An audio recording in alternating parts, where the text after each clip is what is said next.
Hey everybody! So today for Pre-Cal we are going to review the two types of problems, both from Chapter 5, Section 4, that are going to be on your quiz Friday.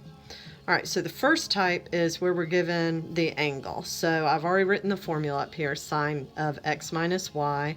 So let's do our easiest type here. Let's do the sine, so this is example 1, sine of pi over 3 minus pi over 4.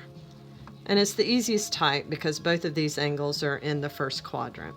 So by this formula, that's going to be the sine of pi over 3 times the cosine of pi over 4. Because notice the x in the formula is our pi over 3, the y in the formula is pi over 4. So sine x times cosine y minus the cosine of x, which is pi over 3, times the sine of y, which is pi over 4. So notice the minus does not go with the pi over 4. This just tells you which formula you need to use. All of these angles are on our chart, so I'm going to go straight to our values here. The sine of pi over 3 is the square root of 3 over 2. Cosine of pi over 4 is just the square root of 2 over 2. Minus, then the cosine of pi over 3 is a half. Sine of pi over 4 is the square root of 2 over 2. So this gives us the square root of 6 over 4 minus the square root of 2 over 4. And simplified, that's written as the square root of 6 minus the square root of 2 over 4. So there's our first example, one of the easiest type.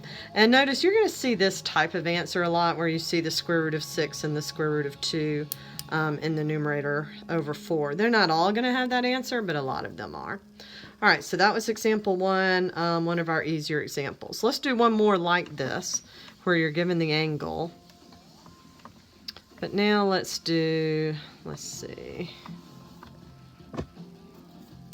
Let's do a cosine, a difference in a cosine. So I'll write the formula up here.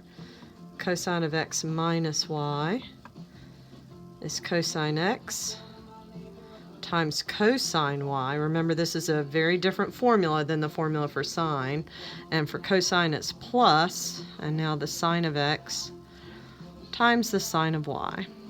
And on your quiz Friday, you do get to use your notes, so you will see the formulas there. You don't have to have them memorized. All right, so let's find the cosine of 7 pi over 6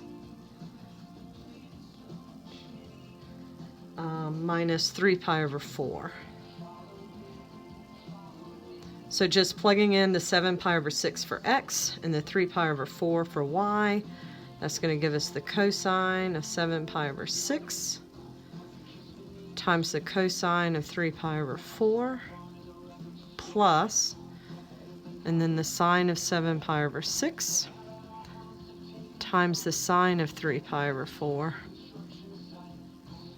All right, so now our two angles, neither one of these is on the chart. We have to think of our quadrants and our reference angle. So I'm going to look at each angle. So first, 7 pi over 6. Since that's 1 and 1/6 pi, that's going to be in quadrant 3. And in quadrant 3, cosine and sine are both negative. I'll just put that in parentheses. Both negative. Both sine and cosine are negative in quadrant 3. Our reference angle is just the same denominator. It's just pi over 6. And then for 3 pi over 4, I'll put that over here. 3 pi over 4, that's not quite to pi. It is bigger than half a pi, so that's quadrant 2. So in quadrant 2, we have different signs. The sine is going to be positive, and the cosine is going to be negative in quadrant 2. All students take calculus. And our reference angle is pi over 4. So now I'm going to plug in my values into this formula I have up here. So the cosine of 7 pi over 6, it's in quadrant 3, so that's going to be negative.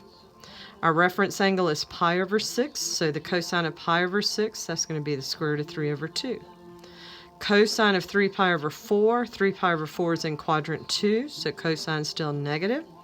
Reference angle is pi over 4, so that's square root of 2 over 2. Plus, sine of 7 pi over 6, 7 pi over 6 is in quadrant 3, so sine is going to be negative.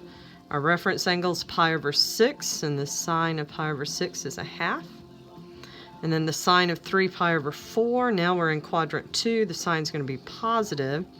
Our reference angle is pi over 4, so that's going to be square root of 2 over 2.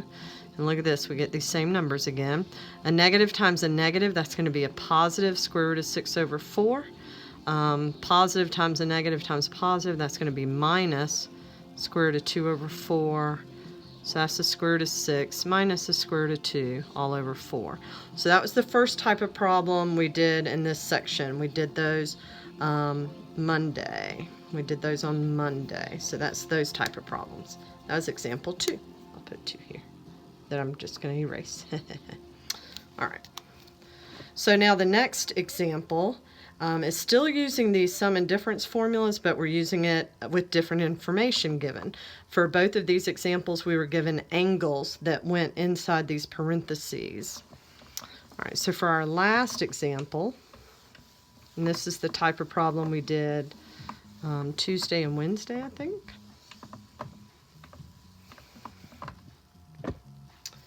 So let's see, our last example, example 3. Let's find the sine of u minus v, and we're going to be given that the cosine of u equals negative 3/5, and the sine of v is going to be 12 over 13. And let me go ahead and say both u and v, both of those angles, are in quadrant 2. Now another way that I could say that, instead of just flat out saying that they're both in quadrant 2, I could have said that both u and v are between pi over 2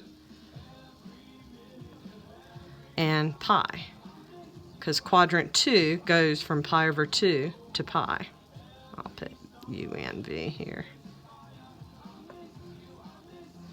Okay, so both u and v are between pi over 2 and pi, which also means they're in quadrant 2. Two different ways to say the exact same thing. All right, so this time what makes this different is we do not know what the angles are. We just have variables here. We don't have angles.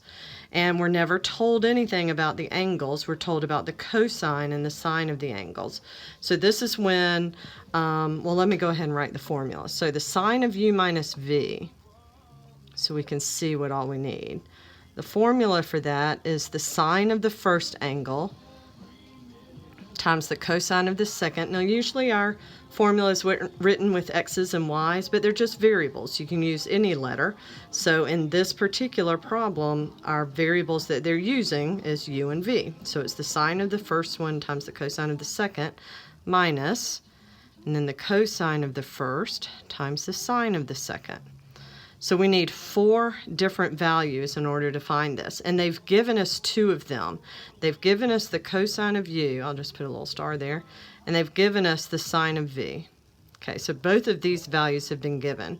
So we need to find the sine of u and the cosine of v. So I'm going to talk about angle u first.